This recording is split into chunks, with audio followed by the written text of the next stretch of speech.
Hello guys, দূর থেকে একটা ভিডিও নিলাম। দেখুন, এখানে একটা সাপ্তাহিক হাট বসে। জানালা দিয়ে আমি হাটটাকে ভিডিও করলাম। এখানে প্রতি বৃহস্পতিবারে এই হাটটা বসে। অনেক রকমের অনেক কিছু বিক্রি করে, অনেক মানুষ হয়, খুব মানুষের আনাগোনা থাকে। এখানে আমার এক আত্মীয়র বাসাতে আসছি আমি। সেখানে এসে বিশাল বড় একটা মাঠ, এখানে মাঠের মধ্যেই আর কি মেলাটা বসে। মানে মেলাও বলা যায়, হাটও বলা যায়, মানে প্রতি বৃহস্পতিবার যেহেতু বসে এই আর কি। খুব সুন্দর দেখতে, আশেপাশে গাছ গাছলা আছে, খুব সুন্দর মনোরম পরিবেশ, দেখতে ভালোই লাগে, তাই ভিডিওটা করলাম। আপনারা দেখবেন।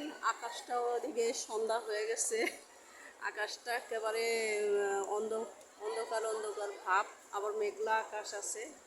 এই সাইডে আবার বাচ্চারা খেলাধুলা করতেছে। মাঠ তো বিশাল বড় মাঠ। এই মাঠের মধ্যেই প্রতি বৃহস্পতিবারে মেলা বসে। আমরা মাঝে মধ্যে যাই মেলায়, অনেক কিছু কেনাকাটা করি, সুন্দর সুন্দর জিনিস পাওয়া যায়। মেলাটা দেখতে খুব ভালো। এই আকাশটা দেখছেন কি মেঘলা আকাশ, একেবারে মনে হয় এক্ষুনি বৃষ্টি নেমে যাবে। এদিকে সন্ধ্যাও হয়ে গেছে, বাচ্চারা খেলাধুলা করতেছে, একটু হালকাও চিল্লাচিল্লি। এদিকে মেলার দোকানে দোকানে লাইট জ্বালিয়ে দিছে, দেখতে খুব ভালোই লাগছে। আজান পড়ে গেছে, রেখে দিলাম। আল্লাহ হাফেজ।